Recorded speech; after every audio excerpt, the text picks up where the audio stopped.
My mother-in-law smiled. "Drink it, dear. It's good for the baby." It was the first time she'd ever spoken to me gently. The first time she called me dear, and the first time I felt afraid. Not because of how she looked at me, but because her kindness came too suddenly, too late, and too smooth to be real. I smiled back, nodded slightly. I just ate, maybe later. The glass of milk sat there, on the table, warm and silent. I turned away. 30 minutes later, sirens tore through the night. My father-in-law collapsed, unconscious, milk poisoning. And then, the silence was replaced by stares. All of them.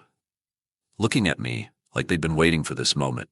My husband came home. He didn't speak, just stared at me, as if even he was wondering, could she have done it?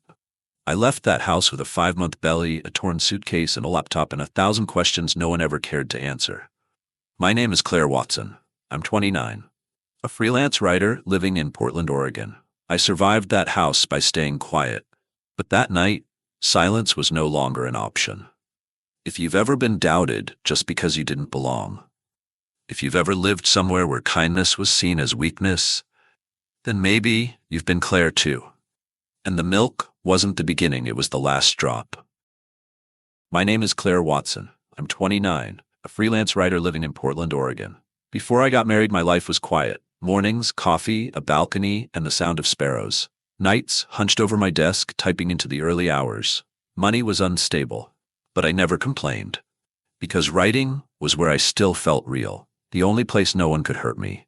Until I met Ethan, my husband, a lead engineer at a major construction firm. Calm, patient, always working far from home. We met at a seminar on sustainable architecture. He sat in the front row. I was in the back, scribbling into my notebook. He broke the ice with a dumb little joke. A year later, we were married. I thought I had finally found it. A home. A man who understood me. And more than that, a family. But some wounds don't come from shouting. They come from a sigh, a glance that carries both pity and quiet judgment. And those wounds, they came from the one person I was told to call Mom. The wedding was the first chapter. The next one was loneliness. In that house, I was never really in it. Margaret, my mother-in-law, cold as a steel ruler. She never called me daughter, never asked how I was, never shared, only commanded. One glance from her was enough to remind me I didn't belong. Ronald, my father-in-law, would scoff every time I mentioned writing. Just one sound, and I knew exactly what he thought of me, a joke. To him, women belonged in the kitchen or paid their own bills, as long as I wasn't freeloading off his son. Lindsay, Ethan's younger sister, parties, lattes, and endless complaints about stress. Me? Cleaning rooms, doing dishes, picking up everything no one wanted to touch. She once said, "You stay home all day and still can't get it right." I didn't respond, just went upstairs, sat by the window, and scribbled in a notebook soaked in tears. Emily, Ethan's sister-in-law, beautiful, successful, drove a silver Tesla. She gifted European serums to Margaret, Cuban cigars to Ronald, an Apple Watch to Lindsay. Me, I wasn't mentioned, I wasn't seen. In every family photo, I stood at the edge, like someone who wandered into the frame by accident. I got used to it. The suggestions dressed as kindness, sharp as blades. Emily just bought another vacation house in California. Claire, maybe get a real certificate, a real job. When I was your age, I had 2 kids and worked double shifts. I didn't argue, just smiled thinly. Hands in soapy water, ears catching laughter from the living room as Emily talked about closing million-dollar deals. I stood behind the curtain, elbows deep in suds, heart cold as dishwater in winter. Every night I'd call Ethan. He was working in Idaho. Just one "I miss you" from him was enough to keep me going. But the calls got shorter, colder. The distance wasn't just miles. It was the silence stretching between us. I didn't blame him. I knew he was trying. But when the screen went dark, all that remained was me, and a question no one dared to answer. Does anyone really see me anymore? I started rubbing my belly more often. Not because of pain, but because it was the only way to remind myself I was still here. That I hadn't completely disappeared. When Margaret scolded me for bland soup, when Lindsay sneered in passing, I didn't cry. I wrote, "My baby, your mother isn't as strong as they think, but she's trying. For you." I used to believe that kindness would earn you love, that patience would lead to acceptance. But I learned, some doors, no matter how often you knock, will never open. Because they were never made for people like your mother. I thought I was trying to walk in, but maybe they never opened the door. I didn't have French perfume, no vacation in Palm Springs, just a handmade tart, a pair of worn-out maternity flats, and 2 hands that always cleaned up after dinner. No one noticed, because kindness had no currency in that house. At first, I thought it was just me, maybe hormones, maybe I wasn't good enough. But then I realized I wasn't overly sensitive. I was just the only one who saw what was happening. I wasn't imagining it. I was being pushed out. On Margaret's birthday, the whole family posed by the cake. I was in the kitchen washing dishes. No one called me. The photo went up on Facebook later. Captioned, "Perfect family." I wasn't in it. Not in the photo. Not in their hearts. And right then I understood. Some kinds of loneliness don't come from absence. They come from being forgotten while you're still standing right there. Another evening, Emily beamed about her spa retreat. Lindsay turned to me, smiling. "Can you dog sit for us?" Laughter at the table. No one asked if I wanted to come, because to them, I had never been part of that circle. Ronald discussed investment plans. Always asked Emily first. Then, as an afterthought, he glanced my way. "Oh, Claire, still writing your little stories? Any of them pay yet?" He chuckled, but his eyes were ice, and I couldn't laugh back, because some questions aren't really questions, they're answers. I sat at that table, but it felt like dinner was already over, and I had never been invited. At dinner, Emily shared how she just landed a $1 million contract in Singapore. Everyone cheered, and me, I just lowered my gaze, cutting food into tiny pieces. No one noticed, and I didn't want to interrupt. But sometimes I still tried to add something, to be part of something. Lindsay rolled her eyes. Emily smiled, thin, polite, the kind of smile that means, "You're not one of us." They didn't have to ask me to leave the table. They just had to make me feel like I didn't belong there. Every glance, every throwaway comment, every laugh that came right on cue was a needle. Not sharp enough to bleed, but precise enough to pierce the part no one sees. One day, I printed the first draft of my novel, something I'd poured myself into for months. I placed it gently on the coffee table, right in the middle of the living room, just hoping someone would ask. Margaret looked over, for half a second, then said coldly, "Only Emily's name could ever bring honor to this family." Like I was just dust on glass no one bothered wiping off.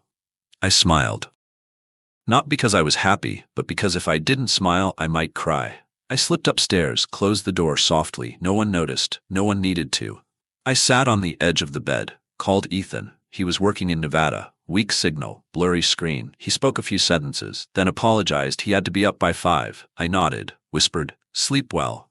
The screen went black. The room fell quiet. I didn't cry, just sat there, hand on my belly, holding the only thing left in this world that still felt whole.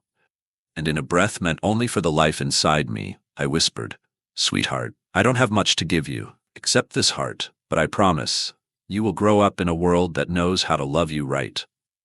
I didn't tell anyone. I just wrote, and stayed silent. Like silence could save me. Ethan was a good husband. He worked all the way in Idaho, but he called every night. From a paint-chipped motel room, his collar still dusted with cement, he smiled through the screen. "I miss you. Are you okay? Is the baby kicking?" I nodded. "Yeah, a lot." But I never told the truth. I never mentioned the stares that cut through me, like I was a defective window they could see straight through. Never spoke of the feeling of living inside a family that had already decided who belonged and who didn't. Rumors moved faster than looks. Lindsay told them I snuck out at night. Truth was, I just walked the garden, eased the pressure in my ribs. Emily made up a story about a suspicious package with my name on it. The next morning, under my teacup was a handwritten note.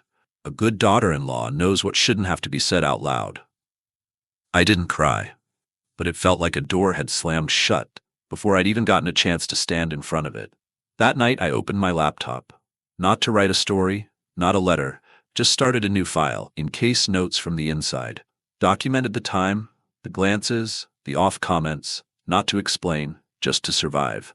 One afternoon I was peeling apples in the kitchen. Margaret walked in, didn't look at me. She just said, cold and even, "Not every child should be born." The knife slipped, clattered into the sink.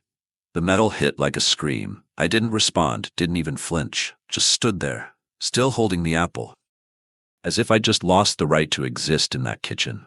The next night, I drove to a clinic, brought my files, a form requesting psychological counseling. I sat in the car, 40 minutes, never went in. Through the windshield, I saw other moms, holding hands with their husbands, and me. Just me. My phone buzzed. Your 22-week ultrasound is ready. I opened the photo. The baby had turned, one hand lifted, like shielding itself from the light. I cried. Not loud, just a single tear, quiet, like a promise made in silence. I can't give you a perfect family, but I swear you will never grow up in a place that made me feel unworthy of being alive.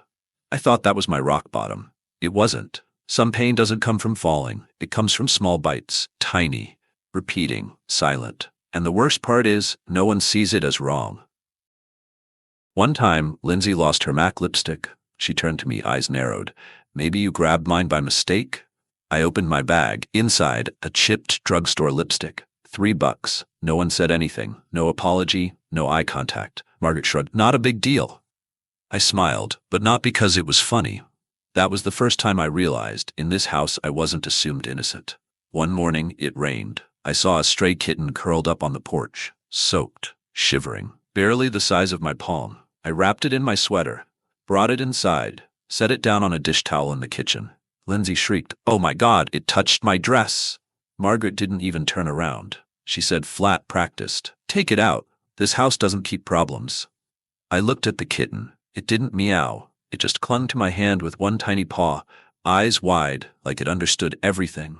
I knelt down, wrapped it up again, headed for the door. No one saw me off. No one called after me. Just the sound of rain, steady, like a song no one cared to finish.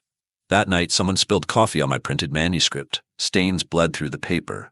Words disappeared. No one admitted it. Lindsay chuckled. "You have a backup, right?" I didn't answer. Just wiped the pages, one smudge at a time, each blur a piece of me being erased. I opened my laptop, didn't write a story, didn't write a letter, just typed one line. The cat was hated for not knowing how to speak. I'm hated, despite saying everything I could. I thought I was used to it. But then Emily's wallet went missing, and everything crossed the line. Silence was only good enough to survive. But when they call your name, right in the middle of the house you live in, you realize even silence has a limit. Friday afternoon. Still. Sunlight spilled sideways through the living room glass. Emily came home earlier than usual. She hadn't even set down her purse, and her face already looked betrayed. Did someone take money from my wallet? Blunt. Direct. $200. I just withdrew it this morning. It was in the zippered pocket. The room froze. Lindsay looked up from her phone, shrugged, casual. Claire was home all day, right? Margaret didn't look at Emily. She turned to me, her voice slow, measured, but packed with more than just curiosity. Did you see anyone unusual come in? I stood up, met each pair of eyes, didn't blink, and calmly said, I didn't take it. Maybe check again before accusing someone. No one answered. Margaret sipped her tea. Her gaze angled at me like I was already standing trial. Emily stayed silent, but her eyes were cold, sharp, and full of suspicion. Lindsay gave a half smile. Well, if she says she didn't, then she probably didn't. Who suspects a pregnant woman? Her voice, light as air, but cold as ice. I left the room. No more words. Because in this house, everything I said was just a faint scribble on a script they had already finished writing. I was never the one they trusted, never the one they defended, never the one they listened to. I went back to my room, closed the door, like I was closing out the world itself. But I didn't cry. I opened my phone, searched for a 24-hour electronics store, and when the house was asleep, I slipped out.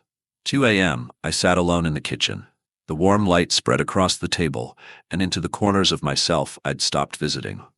In front of me, 3 tiny cameras, one behind the wedding photo on the wall, one nestled deep in the fake flower pot on the kitchen shelf, the last buried behind the hall mirror near Margaret's door. No one knew, and I'd make sure no one would. I turned off the light, opened my laptop, clicked into the private journal I'd been keeping.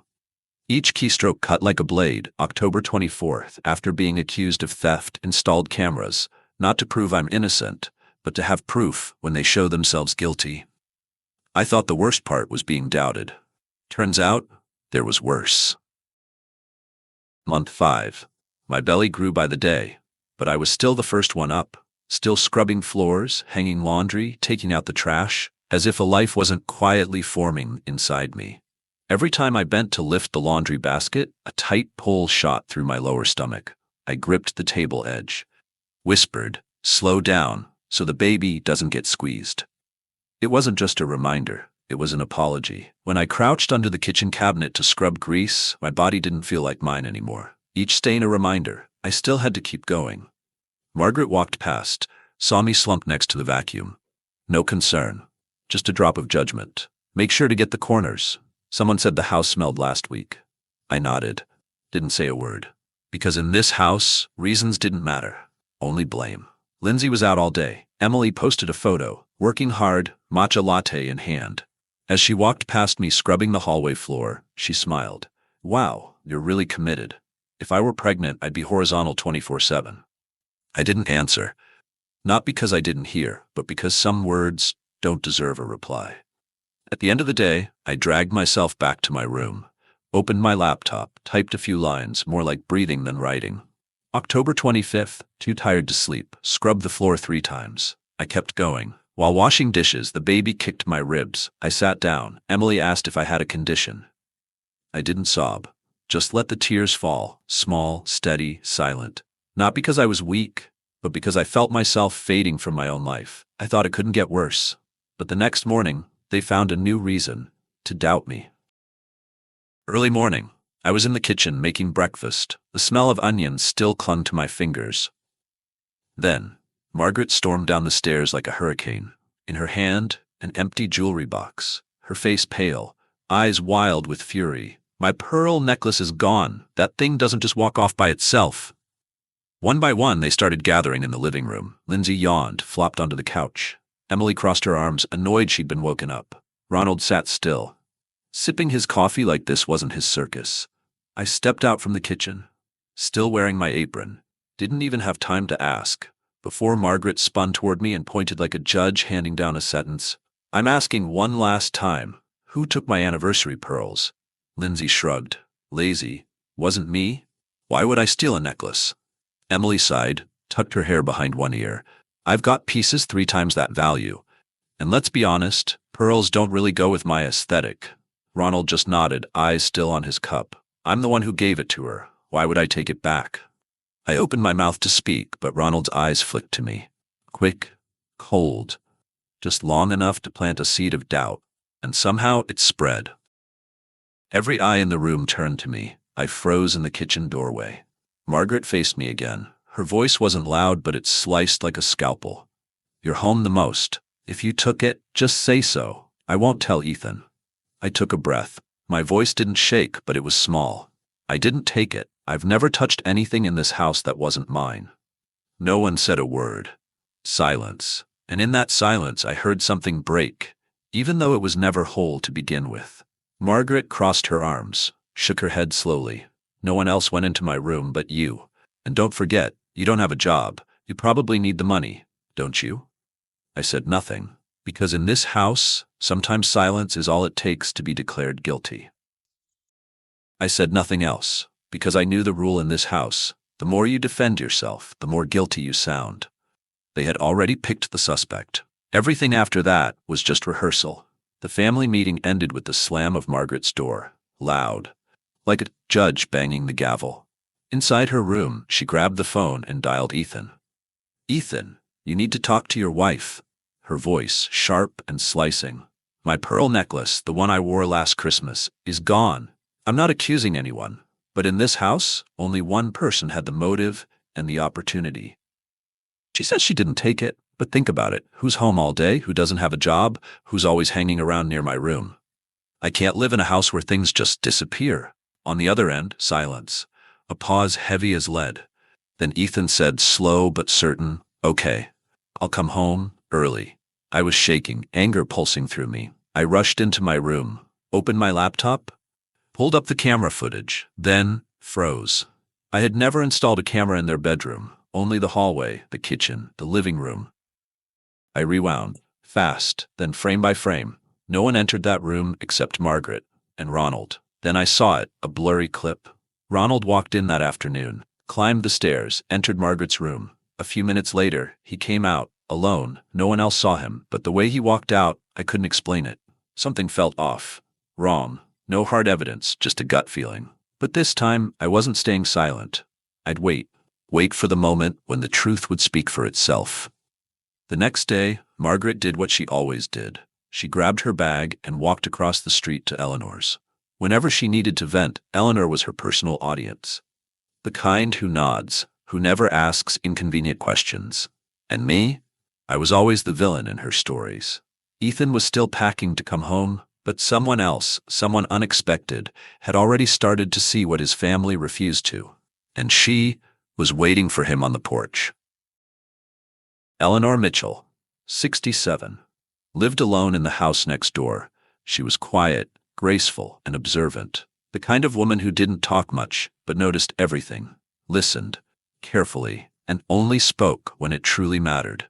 Since the day I moved in with my in-laws, Eleanor had been watching, not with pity, but with the quiet compassion of someone who's seen a lot. I never complained, not even when my belly started to swell. I still took out the trash, hung laundry, pulled weeds in the garden. Every time I passed the fence, I greeted her with a small smile. On holidays, I brought over homemade tart. Once I even helped her carry a bag of lavender soil up to her porch. No big gestures, no dramatic words, just small, real kindnesses. And Eleanor? She never forgot. Margaret? She was the opposite. Always flaunting something. Family, jewelry, whatever could sparkle. Her proudest possession, even more than her own children, was that pearl necklace Ronald gave her on their 20th anniversary. More than once I'd overheard her asking Eleanor, "Which dress goes best with pearls? Will the church lights make them sparkle too much?" And then, one day, Eleanor saw Ronald stepping into the Silver Pines Hotel with a woman at least 20 years younger than Margaret, and around the woman's neck, those pearls. Eleanor didn't say anything that day, not because she didn't care, but because she was careful. She didn't jump to conclusions. But stupid? No. She was never the kind to be fooled. So when Margaret barged into her house ranting about the missing necklace, implying I had taken it, Eleanor just nodded. Didn't defend me, didn't accuse me. She simply said, "Family matters, need calm heads. Best not to point fingers till you're sure." Margaret paused, then muttered under her breath, almost to herself, "There's really only one person in this house who looks like trouble." 3 days later, Ethan came home. His site in Utah wasn't easy to leave. He'd worried all week, but couldn't abandon the project. On the long drive back, his mother's words clung to his brain like thorns. All signs point to one person. No evidence. Just suspicion and history. But Ethan knew me. He lived with me. I'd never touched anyone's things, never asked for more. He sent enough each month for the pregnancy, the groceries, everything. And I never once said it wasn't enough. As his car pulled into the driveway, Ethan stepped out. Just as Eleanor appeared on her porch, she raised her hand, gently. "Ethan, sweetheart, come here a moment. I need to tell you something." He froze mid-step. She wasn't family, not by blood, not by marriage. But this time, she was the one who held the truth. Ethan stepped onto Eleanor's porch. His face was pale. The dark rings under his eyes said it all. Nights without sleep. Eleanor didn't waste time. Her voice was steady, low, and certain. "Your mother came by, told me everything about the necklace." She looked Ethan straight in the eye, not with anger, just clarity. "But Ethan," she said, slow and measured, "never trust a story when it only comes from one side." She paused, then said it. No trembling, no hesitation. "Last week, I saw your father, Ronald, walk into the Silver Pines Hotel. He wasn't alone. The woman with him, much younger than your mother. And around her neck was the very same pearl necklace your mom kept showing me, asking which dress it matched." Eleanor gently placed a hand on Ethan's wrist. Her voice was warm, but unshakable. "If you still love Claire, if you still believe in her, then stand by her. And before you make any decision, see things clearly. Don't let the person you love get torn apart just because you chose silence." Ethan said nothing. The way he nodded, slow and heavy, said everything. There was no fire in his words, but there was clarity in his eyes. He stepped into the house, hadn't even set his bag down when Margaret blocked his path. Well, you're finally home, she snapped. You should go talk to your wife, see what she's been up to while you were gone. I was sitting at the dinner table. Didn't look up, didn't defend myself. I just looked at Ethan, not begging, not angry, just tired. The kind of tired sleep couldn't fix. I spoke softly, as if even the walls might turn on me. They all think it was me. I didn't take the necklace. But if their trust in me was that easy to break, then no words I say will matter anyway. Sometimes the truth doesn't need to shout. It just needs someone willing to listen, and someone brave enough to speak.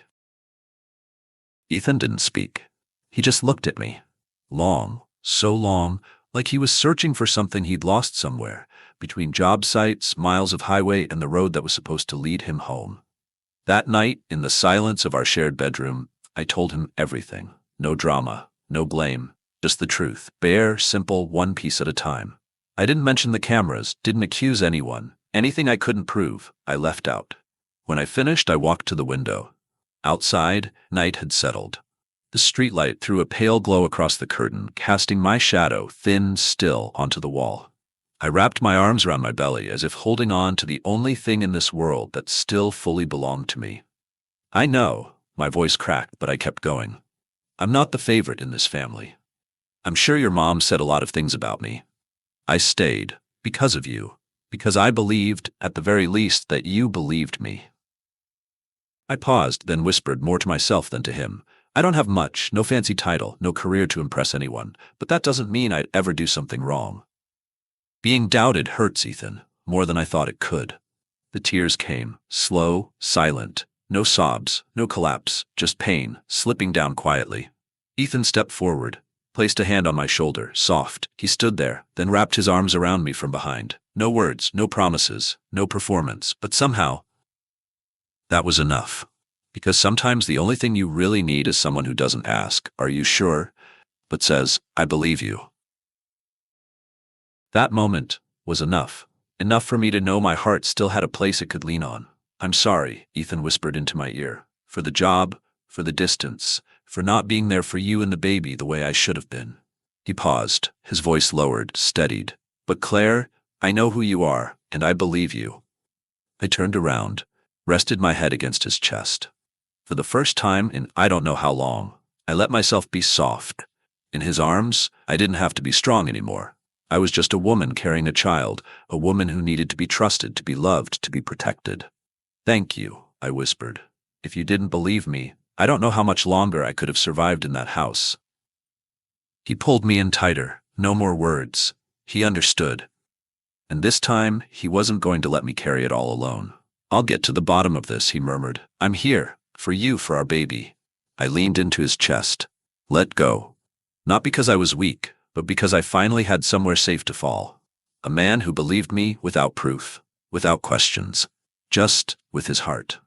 3 days later, Ethan said, "I need to step out for a bit." I didn't ask why. I just looked at him, silent, steady, because I knew he wasn't leaving to escape. He was leaving to protect the truth. Not out of pride, but for the woman carrying his first child. Ethan didn't stop at Eleanor's word. He needed to be sure, to see it for himself. He started watching Ronald, quietly, carefully, until he hired a private investigator he'd worked with on a land dispute case years ago. The guy was discreet, efficient, never asked questions he didn't need to. 3 days later, Ethan got an email. A string of photos, each one colder than the last. Ronald, walking out of the Silver Pines Motel. Beside him, a tall brunette in a form-fitting dress, and in one of the shots, crystal clear, she wore a pearl necklace. The necklace. The one that had torn his family apart, the one Claire had been blamed for. Ethan stared at the screen. His hand gripped the laptop, fingers white at the knuckles. It wasn't just anger, it was collapse, the quiet kind. The kind that breaks you because the man you thought you knew just shattered. And beneath that, a guilt so raw it scraped against bone, for letting the woman he loved endure that kind of silence. For standing by while the entire family chose to trust the wrong person, not through rage, but through calm, through grace. She, the one they doubted, was the reason everything was about to change. That night, Ethan sat beside me on the bed. He opened his laptop, scrolling through every photo, silent, not a word. When the last image loaded, he turned to me, voice low. Do you see it? I have proof now. Tomorrow I'll show it to Mom, so she knows you didn't do anything wrong. This whole family owes you an apology. I didn't say a word. My eyes stayed on the woman in the photo, the one wearing that pearl necklace. I didn't cry. I wasn't angry. I just let out a quiet breath. Like I'd finally set down a weight that had clung to me for far too long. Ethan? My voice was soft, gentle as late afternoon wind. I don't need them to apologize. The only thing I ever needed was for someone to believe me. I turned to him, took his hand in mine. A faint smile crossed my lips, part bitter, part warm. Because if they chose to doubt me from the start, no matter how much proof we bring, they'll always find a new reason not to trust me. Ethan said nothing, just sat there listening, his eyes reflecting something new. The quiet strength in my voice, the calm in my posture, the dignity I refused to lose. And in that stillness he understood. Dignity doesn't come from proving you're right. It comes from refusing to let bitterness shape who you become. I don't want your mom to be humiliated, I added, still calm. I don't want our family to become dinner table gossip. We don't have to take this any further. They chose how they live. We get to choose how we respond. I paused, then offered gently, what if we just have a duplicate necklace made? Say we found it, tucked somewhere she forgot. Let that be the end of it. No apology needed. No one loses face. And most importantly, our child won't grow up in a home built on resentment. Ethan looked at me. The woman he once feared might not be strong enough to stand against his family was the very one who held on to love and dignity through a storm of suspicion. He nodded slowly. We'll do it your way. Then he squeezed my hand, tightly. But you have to promise me something. Never think of yourself as small. Claire, you are the strongest person in this house. It wasn't forgiveness, and it wasn't forgetting. It was just a different way of choosing to end the story. I smiled. For the first time in weeks, it wasn't forced. It was soft, genuine. I leaned on his shoulder, one hand resting gently on my belly, a reflex as natural as breath for a mother. It's not that I'm strong, I whispered. It's just, I'm protecting our baby. I'm doing what I have to, so this child can grow up in a world better than the one I came from. That evening, Margaret was getting ready for a reunion with her old friends. She picked a deep red dress, emerald earrings, and a classic updo. The kind of look made for a night filled with proud stories of fine jewelry, successful children, and picture-perfect marriages. Ethan offered to drive her. Polite, but intentional. When they arrived at the hotel lobby, he turned to her with a smile. Mind if I come in and say hi to a few of your old friends? I'm rarely home these days. Might as well make an appearance. Margaret beamed, pleased. Just before heading inside, she excused herself to the restroom and handed her purse to Ethan without a second thought. He took it, calmly, but the moment the door closed behind her, he unzipped the hidden compartment at the bottom, a nearly invisible pocket. He pulled out a pearl necklace, flawless, identical to the original, and placed it carefully inside. Just as he was zipping it shut, click, the restroom door creaked open behind him. Margaret stepped out. Ethan flinched. His hand was still on the zipper. He turned smoothly, offering his best calm smile. All done. I've got your bag right here. Margaret frowned, just slightly, but said nothing.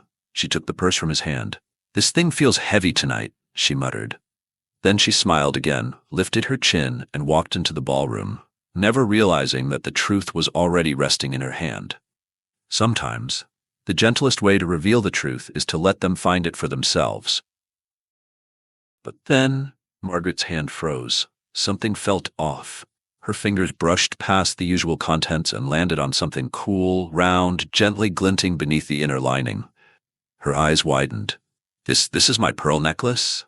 Ethan kept his expression steady. You mean the one you said was missing? Margaret hesitated, then let out a quiet, awkward laugh. Oh dear, I must have left it in there and forgotten. My memory's been awful lately. Ethan said nothing. He just looked at her, silent. But in that silence, Margaret saw everything. That evening, the family gathered for dinner, just like any other night. Everything seemed normal, except one thing. Margaret stepped into the living room, a teacup in hand. Her face was a mix, half embarrassed, half composed.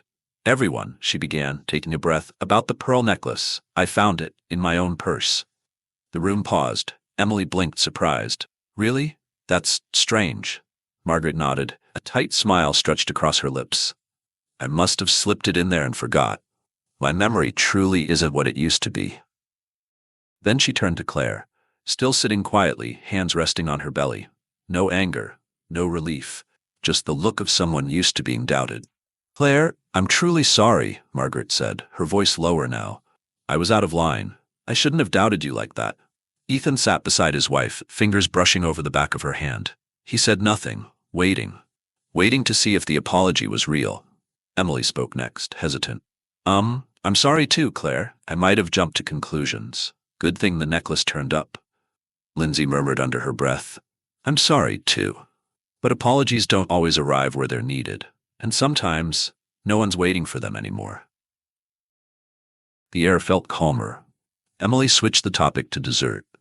Lindsay chimed in awkwardly. Margaret laughed, a little louder than usual, her voice pitched higher, as if trying to cover up something that had just happened. But Ronald sat at the head of the table, silently stirring his iced tea, his eyes fixed on the mashed potatoes in front of him. No one asked him anything. No one expected him to speak. And yet, in that silence, a truth remained untouched. The spoon circled slowly in his hand, absent-minded, mechanical. But his eyes were hollow. They were staring but not at the food. The necklace had vanished, and now it had reappeared in Margaret's purse. No one knew what really happened. No one except him. So, who had put it there, and why? Ronald didn't dare look at Claire, but she had glanced at him more than once, not in anger, not in blame, not even in hope. Her gaze wasn't cold, it wasn't bitter, it was simply distant. As if Ronald had long ceased to exist in her world, a name crossed out, quietly, completely. He cleared his throat, his voice dry, stiff, empty. Claire, if I ever doubted you, I'm sorry. His words hung in the air, disconnected, like a wrong line in the wrong play. No weight, no warmth, just a duty, nothing more. Claire didn't respond. She simply gave a faint nod, eyes still lowered. Her spoon kept moving, steady, without ever turning his way. For the rest of the dinner, he barely moved. Now and then he glanced at Margaret, who laughed and chatted as if no accusations or wounds had ever been tossed into the room. But her laughter didn't reach him. Only one thing echoed inside Ronald's mind, the same question, repeating itself. Who put the necklace in Margaret's purse? And why? Across the table, Claire sat in silence, not reacting to the apology, not because she hadn't heard it, but because she no longer needed it. Some wounds can't be healed with words. Some apologies, whether sincere or not, never reach the place they're meant to. Claire kept eating, slowly, steadily, like someone who had long learned to swallow things far more bitter than blame, not because she was weak, but because she had learned how to survive in silence. A long time ago. They said sorry, but what remained after the apology was a silence no one dared to name. The sound of running water, plates clinking softly, like the quiet rhythm of a tired heart. Claire and Ethan stood side by side in the kitchen, one rinsing, one drying, as if everything had gone back to normal, but normal was just a mask. Ethan leaned in slightly, his voice low, gentle. You okay? Claire pressed her lips together, nodded faintly. Okay, it's just weird. When they thought I was guilty, everyone was so sure, so loud. Now that they were wrong, it's like nothing ever happened. Ethan exhaled softly, placed his hand on her shoulder, gave it a gentle squeeze. We know the truth, that's what matters, and I promise you, you won't go through this again. Claire turned to him. Her eyes weren't red anymore. There was no trace of brokenness, just a stillness, calm enough to fool anyone into thinking she was fine. But deep inside, something remained. Not anger, not even hurt, just a quiet exhaustion. The kind only people carry when they've been misunderstood, deeply, repeatedly, for far too long. Dinner was over, but inside them, something else had just begun. The necklace had been found. The apologies had been made, but their eyes still hadn't changed. Lindsay looked at me like I had no name. Emily avoided eye contact, just polite enough, but completely hollow. And Margaret spoke like she was playing a role in a drama I was never invited to join. I understood then. It was never about the necklace. It was about my existence in this house. What I didn't know was that the plan had started long before I even realized I'd been erased from the family portrait. Hours earlier, the kitchen was dim, lit only by the pale yellow glow through old curtains. Margaret and Lindsay sat close at the table, voices low and sharp, like glass just before it shatters. Margaret, tomorrow she just needs to drink the milk, then it's done. Lindsay lowered her gaze, her voice quieter than a whisper. But what if Ethan suspects something? He still cares about her. Margaret smirked. Just say it was food poisoning, a pregnant woman, tired, fainting. Who would question that?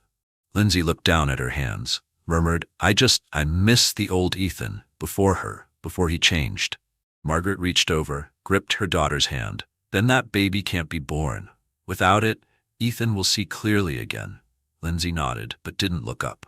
A smile flickered across her lips, stiff and bitter. If Claire disappeared, everything could go back to how it was. 2:03 a.m. I woke up thirsty. The house was so silent I could hear the fridge breathing. I went downstairs, didn't turn on the light. I knew this house's darkness well, the kind that didn't need bulbs to show the space between people. As I passed the kitchen, I stopped. Margaret and Lindsay were whispering, heads close together. I couldn't hear the words, but I saw their eyes, both turning toward me, then quickly away. No smiles, no greetings, just that strange, heavy silence between three people who weren't really in the same room. I stood there a moment, hand on my belly. A chill ran up my spine, not from the cold. It was instinct. I turned around, quietly went back upstairs, said nothing. No one asked. I opened my laptop, created a new file. Title, Notes in case. I typed 2:17 a.m. Saw Margaret and Lindsay whispering in the kitchen. Couldn't hear what. Both looked at me when I approached. Strange feeling. No proof, just something felt wrong. I closed the laptop, sat by the window, not afraid, just clear. I placed a hand on my belly, whispered, I don't know what they're planning, but from now on, nothing is going to catch me off guard again. I didn't know what they were preparing, but I know this. That night, a glass of milk almost changed everything. That night, I was cleaning the kitchen, my belly heavy, my back aching. Margaret walked in holding a warm glass of milk, the scent of vanilla honey. But something was off, a faint bitterness, like something that didn't belong. Drink it, dear, she said, her voice so sweet it scared me. Helps you sleep. Good for the baby. I smiled, mechanically. Just ate. Might feel bloated. I'll drink it later. She didn't leave right away, her eyes locked on the glass, like she was counting the seconds until it touched my lips. It works best when it's still warm, she reminded me, then walked off. The glass sat there on the table, untouched, but it wasn't a bedtime drink. It was a warning, drenched in honey. 20 minutes later, the door burst open. Ronald staggered in, reeking of whiskey. Too much damn bourbon, he grumbled. Feels like my skull's gonna split. He collapsed into a chair. I stepped out of the kitchen, asking gently, Want tea or warm milk? He waved it off. Tea messes with my gut. Give me milk. I looked at the untouched glass, hesitated, 1 second, then picked it up. Mom made this for me, but I didn't drink it. You can have it. I'll make some tea later. Ronald took it, drank it all. No questions. 30 minutes later, a crash from the living room. I ran out. Ronald was on the floor, writhing in pain. Face pale, arms clutching his gut, body curling inward like something inside was tearing him apart. Margaret screamed. Emily called 911. Lindsay just stood there, like none of it concerned her. And me, I stood still, eyes fixed on the empty glass on the table. The glass I had refused, the glass that almost killed me. And my baby. When the ambulance sped off into the night, vanishing beyond the traffic lights, I stood behind the curtain, hand resting on my belly. I closed my eyes, not from fear, but from knowing. If I hadn't said later, the body they just wheeled away would have been mine. And not just mine, but the baby's too. Later, the hospital confirmed. Ronald's blood showed traces of high-dose sedatives, a type not sold over the counter, a type easily found in this house's medicine cabinet. I clenched my fist, pressed my palm against my stomach, and made a vow. My baby, from this moment on, no one touches you, ever again. I didn't say a word. I just opened my laptop. Because sometimes the truth doesn't need to be spoken. It just needs to be seen. I didn't respond to the accusing stares, just quietly left the room. As the ambulance lights faded into the distance, I opened my laptop. My hands trembled as I rewound the kitchen footage from earlier that morning. There, Lindsay, sneaking open the medicine cabinet, pulling out a small, unlabeled vial. He handed it to Margaret in the shadowed corner of the kitchen. They didn't speak, just nodded, but their eyes were sharp, cold, like freshly honed blades. I paused the frame at second 42, my heart pounding in my chest. Each rewind peeled back another layer of a plan that had been in motion long before I ever realized. Ronald's poisoning, it wasn't an accident, it was a message. Proof that they had made a choice, not just to erase me, but to erase my baby. Because they believed, no baby means Ethan leaves. Simple, cruel, final. I clenched my fist, felt the flutter of life beneath my skin, and knew there was no turning back. This footage would go to Ethan, not to fix anything, but to show him, this is who they really are. This is what they were willing to do. I had the proof, but once again, the accusations came before the truth. The ambulance had barely left the driveway when Margaret walked back inside. Her face was pale, not with worry for her husband, but as if she was stepping back into the leading role of a play she had written herself, where I was the villain meant to take the fall. She stormed into the living room, hands on hips, voice sharp like a fire alarm. "That glass of milk, you gave it to my husband, didn't you?" I turned from the sink, dish towel still in hand. I froze, but my voice stayed calm. "He said he was thirsty. I saw the milk still sitting on the table, the one you made for me, so I gave it to him." She didn't listen. Her words cut through the room like a blade. "Why you? Who gave you that right? Do you even realize what you've done?" I stepped back, took a breath, kept my tone even. I hadn't drunk it yet. I'd just eaten. I didn't want to feel bloated. Dad seemed tired, so I thought. Margaret clenched her fists. Her gaze threw a verdict across the room. "Yes, I made it. But who's to say you didn't add something to it?" The room froze. My chest tightened. I barely whispered. "Are you saying I poisoned him?" She didn't answer. She turned to Lindsay and Emily, both perched on the couch, unwilling spectators in this living room courtroom. Margaret's voice came slow but loud enough for everyone in the house to hear. "Did anyone see Claire put anything in that glass?" Emily shook her head immediately, her voice barely audible. "I didn't see anything." Lindsay hesitated. Just one beat. But it was enough to break something inside me. Then she lowered her head, voice trembling. "I didn't see it either. But she was the last one to hold it, and lately, she's been pretty upset with Dad." It wasn't a deep stab, just a quiet puncture, but it landed right where I was already bleeding. I looked at Lindsay. No anger, no blame, just eyes too tired to flinch. "You know me, Lindsay. You know the truth." No one said anything. No one dared to meet my gaze, because deep down, they all knew what was really happening. And their silence was the final verdict. But the one who called Ethan home wasn't me. Margaret stepped closer, her voice softened, but not with compassion. It was the kind of softness people use right before they pronounce a sentence. "You're pregnant, Claire. Hormones, stress. You've been accused before. Who's to say this wasn't just a weak moment?" I didn't reply, just turned my face away, my eyes cold as a lake frozen over in winter. I understood one thing, crystal clear. When someone wants you to be guilty, they'll stitch together every stray thread until it looks like a noose.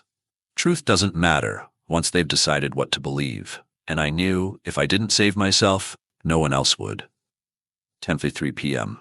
My father-in-law was being wheeled into the ER. Margaret pulled out her phone. Her hands trembled, but her voice was sharp enough to cut glass. "Ethan, come home. Your father's in the hospital, poisoned. And do you know who gave him the milk?" "Claire. It was Claire. She was the last to touch the glass. Now your father's unconscious, and she's just standing there like nothing happened."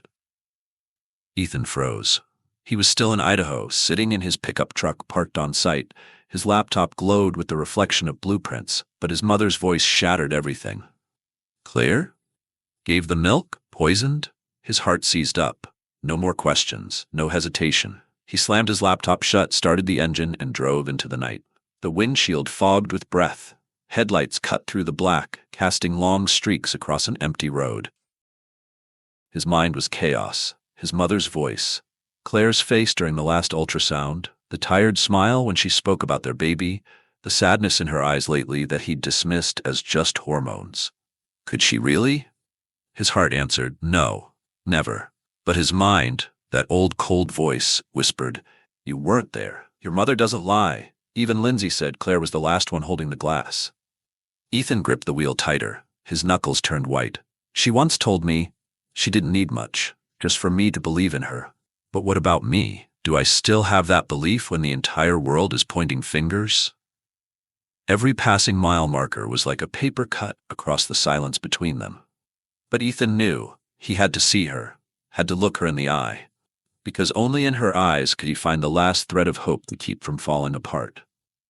When everyone else chooses doubt, sometimes all it takes is one look to remember what you're fighting for. And for her, she only ever needed him to choose her, just once, more than he chose what they said. 6:08 a.m., Portland General Hospital. Ethan stepped into the waiting room, each step heavy as if dragging stone behind him, his shirt wrinkled, eyes bloodshot from a sleepless night. He hadn't even sat down when Margaret rushed toward him like a storm. Ronald made it through the worst, but he's still in the ICU. Told you, Ethan. It was Claire. It was her. Ethan didn't answer, just gave a slight nod. Not agreement, just enough for her to stop. His eyes didn't meet hers. They slid past her shoulder to the end of the hallway. Claire was standing there, only a few steps away, right in front of the glass window to the ICU. She wasn't speaking, wasn't crying, wasn't turning around, just standing still, one hand resting on her belly, eyes fixed on the man behind the glass, silent, hooked to machines, barely breathing. Dawn had just arrived. The first light spilled in through the hospital window, casting a soft glow across half of Claire's face. It left a sliver of contrast, light on one side, shadow on the other. And in that moment, Ethan understood the storm wasn't over, it was only beginning. And sometimes the most painful thing isn't being accused. It's watching the one you love start to question you too. The next morning, Ronald woke up, managed a few spoonfuls of bland porridge. The doctor said he'd be fine, just needed monitoring. Margaret exhaled, but her eyes held no relief, only a flicker of something else, calculation. The family was allowed to go home, but the house had never been quieter. No one spoke, only the ticking of the wall clock, each click like a blade slicing through the thick, heavy air. Margaret sat in the middle of the living room, back straight, hands folded neatly in her lap, poised like an attorney about to deliver closing arguments. She looked around, then spoke, her voice just shaky enough to sound sincere. I don't want to assume the worst, but the timing, it's too convenient. Her eyes flicked to Claire, then locked on Ethan.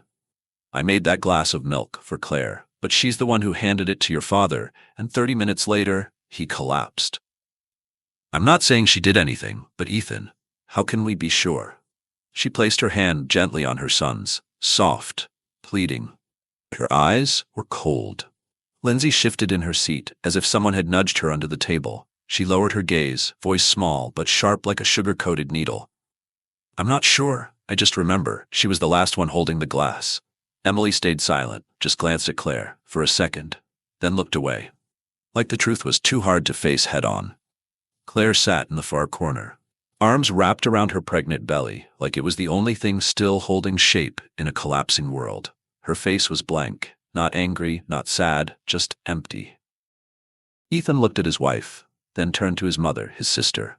They had all spoken. No one shouted, no one screamed, but every glance, every word pointed in one direction. Claire. He lowered his voice, hesitant. Claire, is there anything you want to say? Claire lifted her head. No tears, no defense, just a question, cold as ice. Do you really believe I could do that? You used to know who I am. If I ever meant to hurt anyone, I wouldn't be sitting here right now. Silence. The kind that hurts more than words ever could. Ethan looked down. His voice broke. I don't know who to believe anymore. And that sentence fell in the room like glass shattering down the middle. Claire said nothing. She stood, slow, no tears, no shaking, just turned her back and walked out of the room where trust had just died. The bedroom door closed behind her, and with it, every breath, every whisper fell silent too. Claire collapsed onto the bed, no longer trying to hold it all together, hands wrapped around her belly, holding the only thing she still had left to protect. And then the tears came. No sobs, just tears, falling, quiet, as if all the pain that had been bleeding inward finally found its way out in the most human form, tears. Memories rushed in, unedited, unforgiving. Margaret, you're wearing that to dinner with my family? A fancy word for unemployed, huh? Lindsay, you're the only one home all day. If not you, then who? Claire closed her eyes, fists clenched. Not in rage, but to remind herself, I'm still here, and my baby is still here. They may doubt me, they may turn their backs, but from now on, I'll never turn my back on myself again. And sometimes, when the door finally closes, is the moment a woman starts writing her own ending. Ethan didn't call like he promised. Just one cold message. Work's been crazy. Claire lay alone in the dark, hand on her belly, lulling herself to sleep with fairy tales she wrote herself. Every memory, a quiet slice. She used to hope, used to believe kindness would be seen, but it all came crashing down because of one sentence. I don't know who to believe anymore. Claire cried. She didn't know how long, but when she stood up, her heart wasn't the same anymore. She opened the closet, folded each maternity dress, her journal, tiny wool socks, her laptop.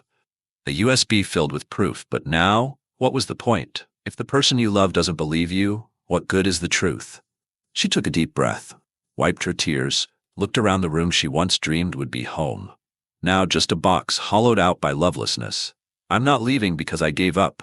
I'm leaving for our child. He can't grow up in a place where his mother is treated like she doesn't belong. Claire stood tall, her face still wet. But her eyes were different. No longer the eyes of a wife, they were the eyes of a mother, one who knew how to protect. As she opened the door, Ethan was standing there, blocking the way. His voice caught. Where are you going? Claire stopped, looked at him. No anger, no bitterness, just the look of someone who had pulled her faith back into herself, from the man who once held her entire world. I'm not running. I'm just leaving a place that's no longer safe for my child. Ethan said nothing.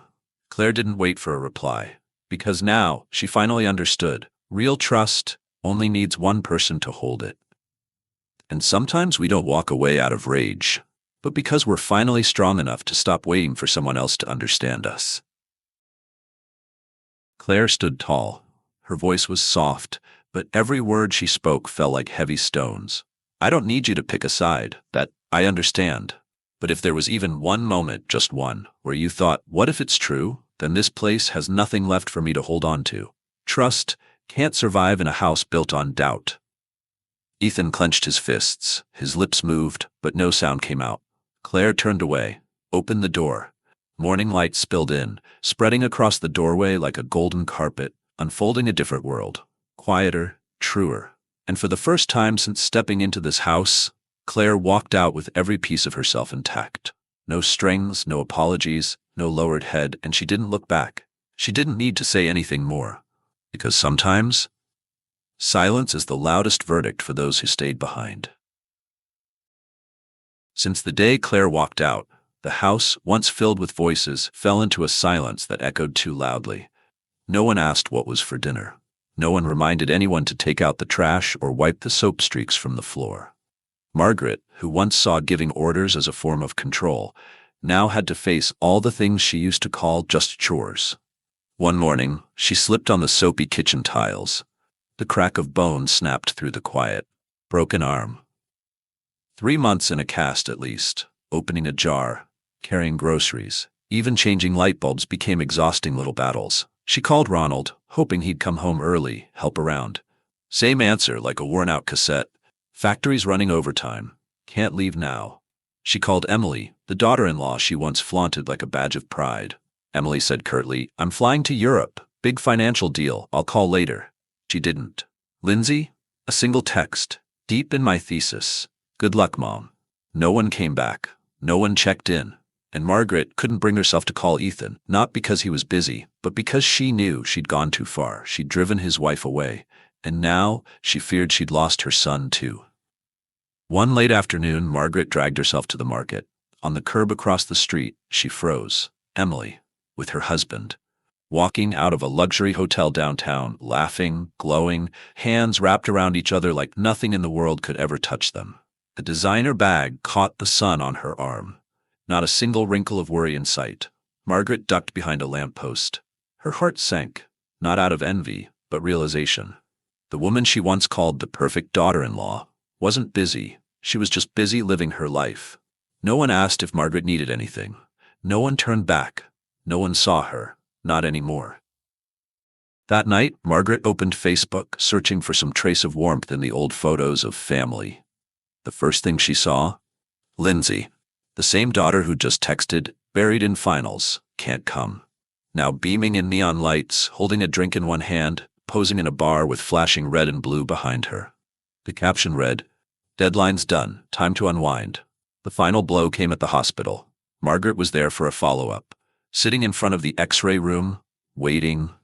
When she saw him, Ronald, her husband, walking next to a younger woman, her face faintly familiar. But the necklace she wore?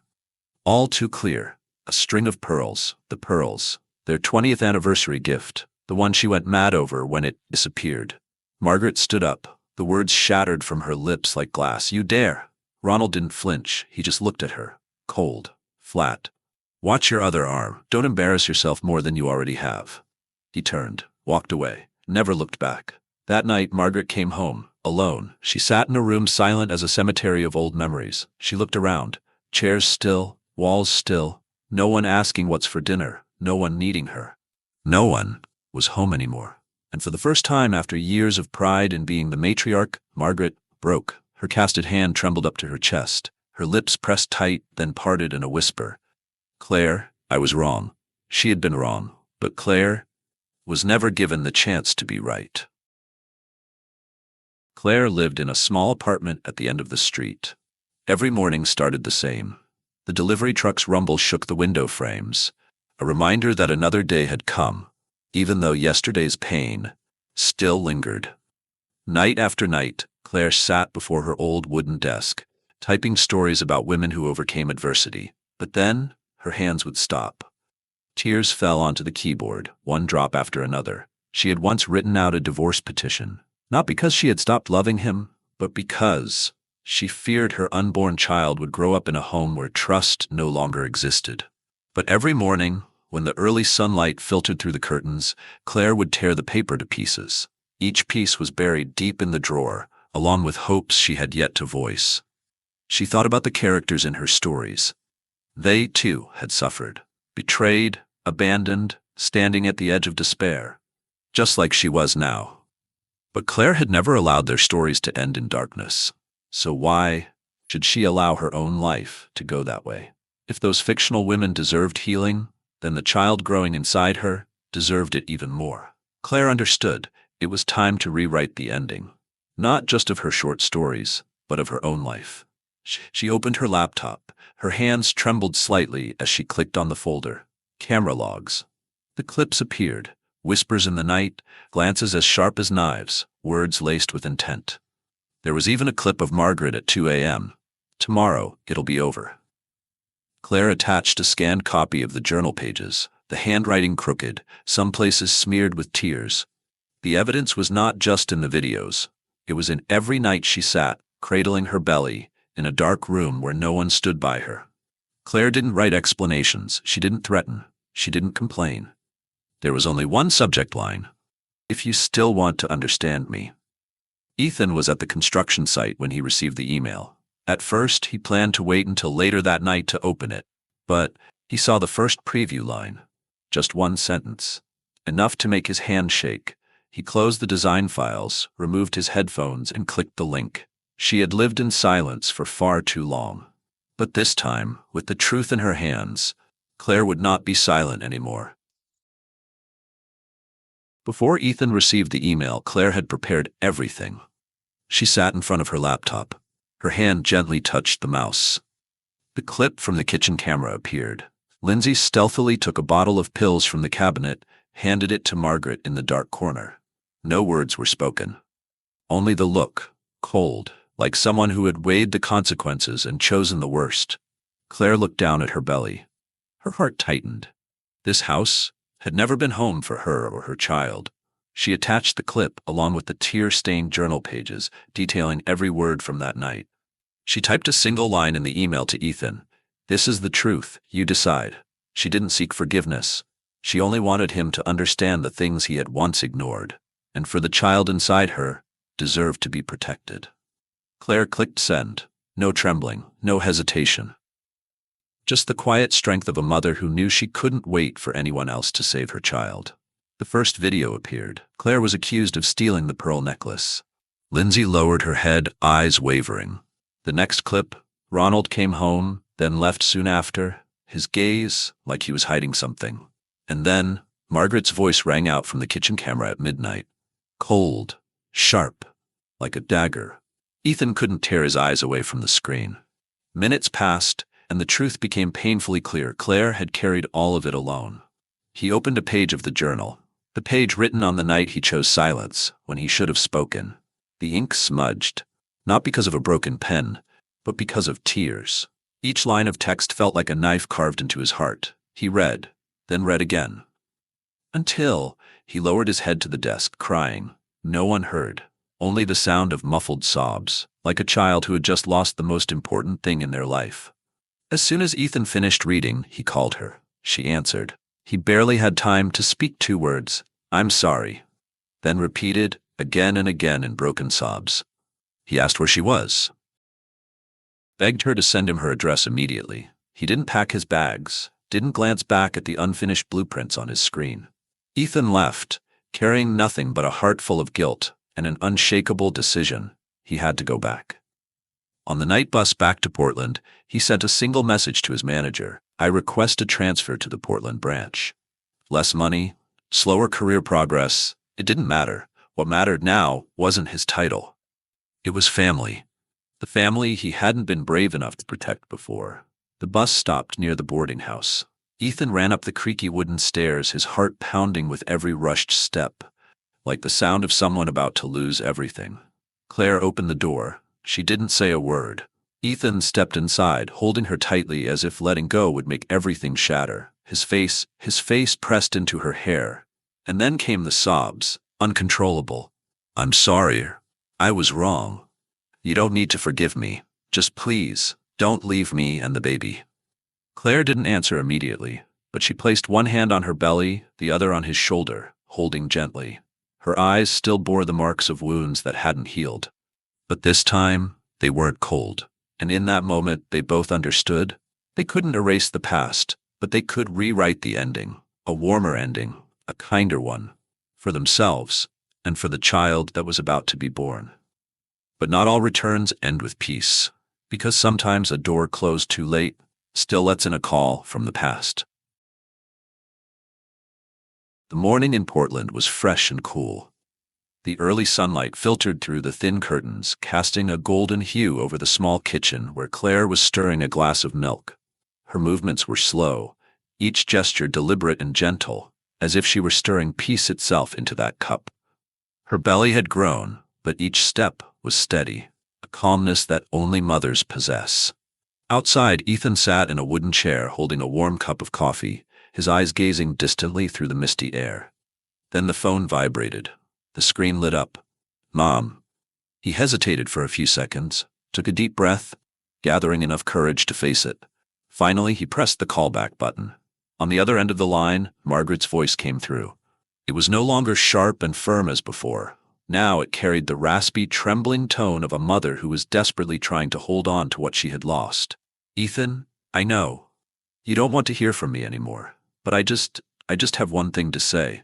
I'm sorry, a word I should have said a long time ago. Ethan didn't answer right away. His hand tightened on the armrest, his eyes still focused on the soft, pale sky outside. Margaret continued. Each word seemed to peel away the pride she had worn for so long. I was wrong. I treated Claire badly. There's no way to undo that. But I just want you to know that I regret it. Truly. Ethan took a long breath, slowly, steadily, but cold, like a verdict that had been waiting to be spoken for a long time. Mom, every time Claire was doubted, insulted, pushed to the sidelines, I stood by your side. I believed in you. I defended you, and in the end, the one who had to pay for it all was her. Do you know? Ethan's voice was even, but it carried the weight of a decision. I've seen it all. Every video, every page of Claire's journal, every word you said, every action everyone took. He paused for a moment, then continued, his tone dropping like a sentence being passed. That pearl necklace wasn't the old one. It didn't magically reappear in your bag. Bought it, I placed it there. Claire was the one who suggested it. because she didn't want things to go too far. On the other end of the line, Margaret fell silent. All that could be heard was the wind in Portland, soft but cold in its strange way. Like a verdict that didn't need to be announced, Ethan continued. Slowly, but without hesitation. Claire didn't do it to hide anything. She did it to protect you. She just wanted everything to end smoothly. She chose silence. She chose to endure. She chose to keep her child from being caught between me and my wife. Because she believed that, sooner or later, you would understand. Ethan swallowed hard. Each word seemed heavier than the weight of his voice. Everything she did was for the child, for this family. And what did she get in return? Doubt, isolation, coldness so deep that she was pushed out of what she once called home. He paused, a long breath then. And that milk incident, if it hadn't been for luck, I might have lost both my wife and my child that day. The silence that followed was the moment Ethan allowed his mother to feel the cost of everything they had done. She doesn't need anyone's apology, but at least someone in that house should have stood by her, and that person should have been you. Margaret trembled as she took a deep breath, her eyes stung, blurred by a regret that she couldn't name. She thought about the small apartment at the end of the street, the warm golden light, where Claire and Ethan embraced in the kitchen. She had almost knocked on the door once, just to say a heartfelt apology. But then she turned away, because she didn't have the courage. Ethan said the final words, not in anger, but with resolve. From now on, I will not send money back home. If you need help, hire someone. I can't keep supporting a place that almost took everything from me, a place that turned my wife's home into a nightmare. This is no longer about anger, Ethan said, his voice low but clear. It's about responsibility, the responsibility of a husband, a father. Margaret choked on her breath. She didn't argue, she didn't beg.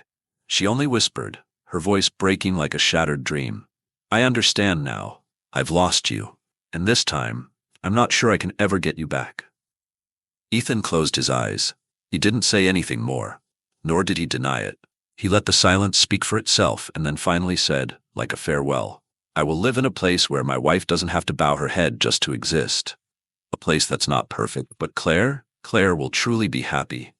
He hung up, not because of anger, but because there was nothing more to say. The most important thing, Margaret had heard him, and now she would have to live with what she had chosen. Ethan walked into the bedroom.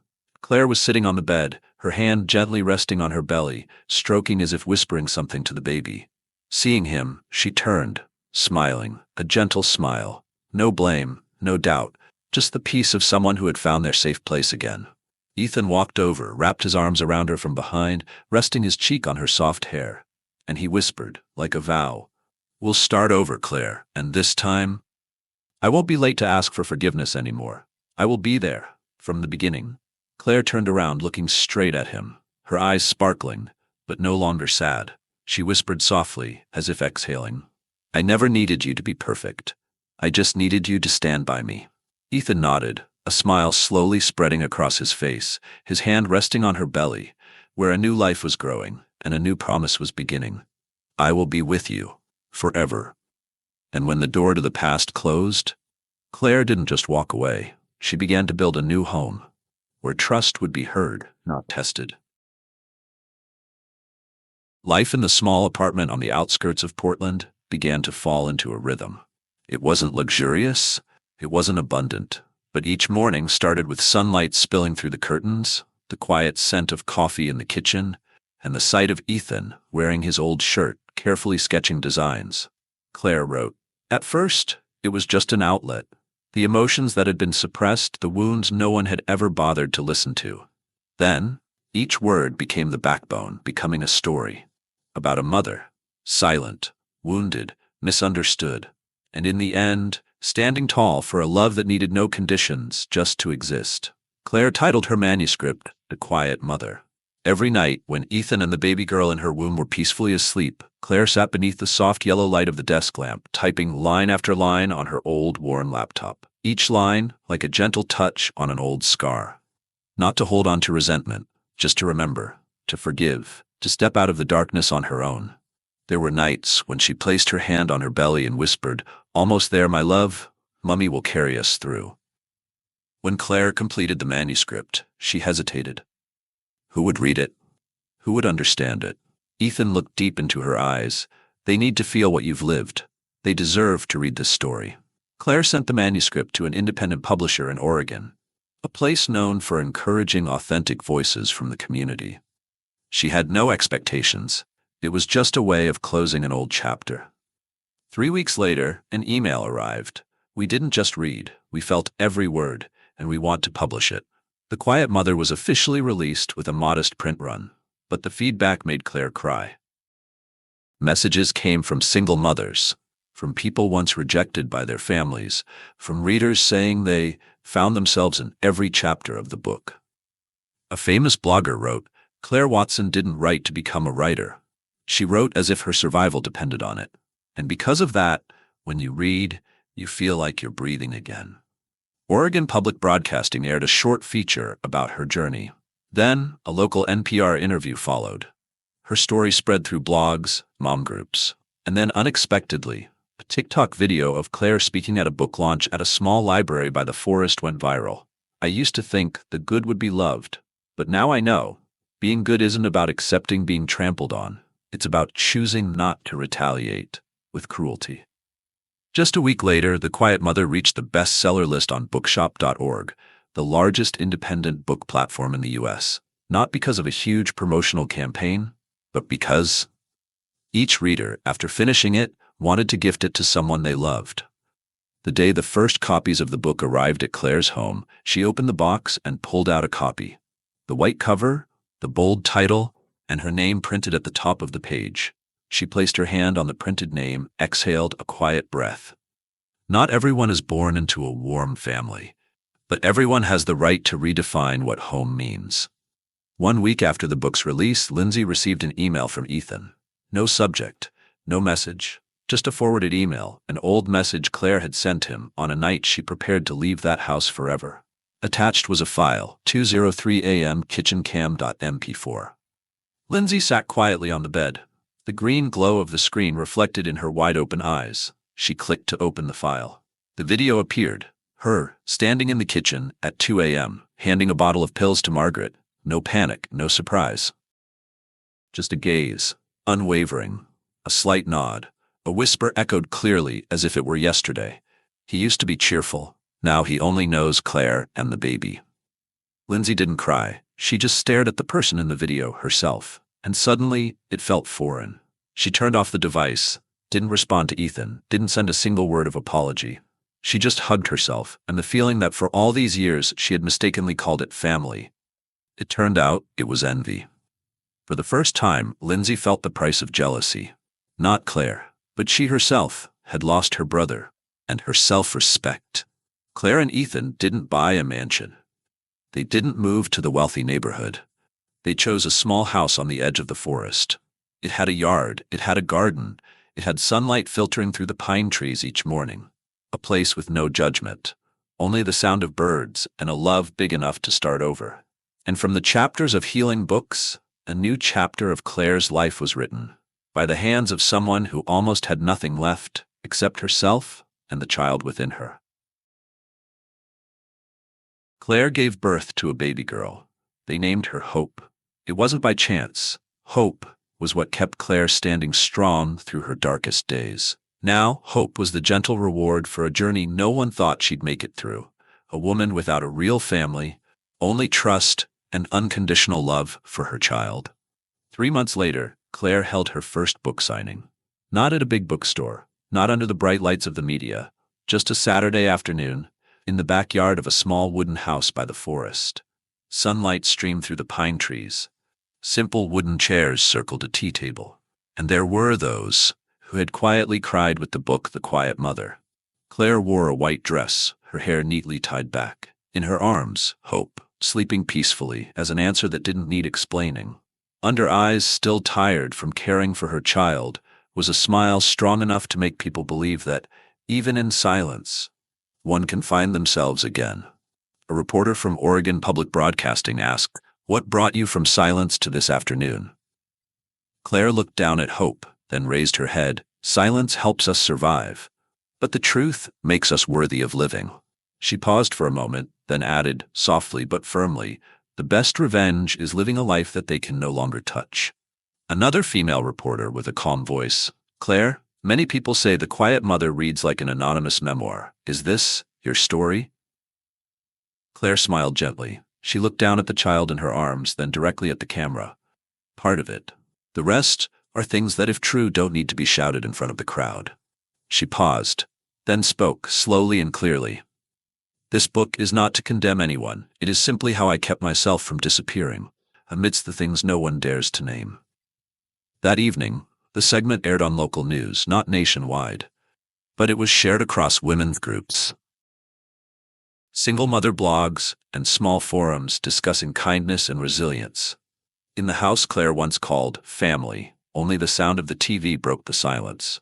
The camera lingered on Margaret's face. She sat still on the sofa. Her hands trembled slightly. On the screen, Claire smiled, not because of the cameras, but because she had finally become herself, wholly. Margaret didn't say a word, but she understood. Claire didn't need to name anyone. And she didn't need anyone to bow their head, because those involved always know the truth. Ronald briefly stopped. He said nothing, then silently turned away.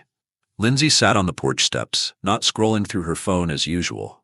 She simply stared at the image of Hope, the child they once wanted to remove from the story before it could write the first chapter. Emily? No one mentioned her anymore, and no one needed to. Margaret still remembers. Once, she stood at the gate of Claire's house, her hand raised, ready to knock, ready to say, I'm sorry, ready to ask, may I hold Hope for a moment? But then, she lowered her hand, not out of pride, but because she was afraid that once she stepped in she wouldn't have the words, and also because she knew there are doors in life that only open once. If you hesitate, you'll spend the rest of your life standing outside looking in, and then peace takes shape, a name, a look, a beginning no one expected. That night the porch was quiet, like a late-night jazz tune. Slow, warm, and needing no audience. Claire and Ethan sat together on the old wooden chair, hands intertwined. The moonlight spilled softly over the handmade brick steps. The forest breeze swept through, carrying the scent of fresh grass and the hum of crickets. Baby Hope slept soundly in her small crib, clutching the teddy bear Claire had sewn from leftover fabric in their old apartment. No one spoke. And there was no need to. There was just presence and peace, the kind of peace they once thought would never be theirs. Claire rested her head on Ethan's shoulder. Her eyes lifted to the sky. Then, in a soft whisper as though speaking to herself, she said, I never thought happiness could come without having to fight for it. Ethan gently squeezed her hand and smiled. For the first time, it doesn't need to prove anything. It just needs to be allowed to exist. Claire nodded lightly, her gesture small, as delicate as a breath. No tears, no dramatic outbursts, just a calm ocean within. She had once written to be understood, lived to be accepted, but now she wrote for herself, lived for things that would never make her bow her head. And in that moment, a line from The Quiet Mother silently echoed in her mind, like a promise. Happiness is not a reward for being right. It is the refuge of those brave enough to live kindly, even after being treated cruelly. What about you? What do you think about Claire's journey? Have you ever been misunderstood? Ever stood outside a circle that was supposed to be family? Ever had to choose between keeping silent or speaking up for yourself? What would you choose? And do you believe slowly, painfully, that choosing kindness is the most powerful way to reclaim your life? Leave a comment below. We'd love to hear your story. Who knows, maybe you'll be the one to write the next chapter that Claire, or someone else out there, needs to read. If you're still here, thank you. Sincerely, thank you for staying on this journey with us until the very end. Before we wrap up today's video, we'd like to ask you one small thing. Where are you watching this from? From New York? Los Angeles? A small town in Iowa? Or a cozy kitchen corner in the Oregon woods? Let us know which city or state you're in. We want to see where this story has reached, how many hearts it has touched, and how many people out there, just like Claire, have felt this way. If today's story has helped you feel lighter, understood, or simply reminded you that you're not alone, please hit subscribe. Not for the followers, but because we don't want you to miss the next journey, where each week we reconnect like old friends, even though we've never met. And if you know someone, just one person, who needs a little hope, a healing touch, or a reason to keep going, send them this video, because you might just be the reason they believe that there's still a new chapter in their life waiting to be written. Thank you. From the bottom of our hearts, we'll see you in the next video. Not for perfection, just for sincerity, and always together, moving forward with hope.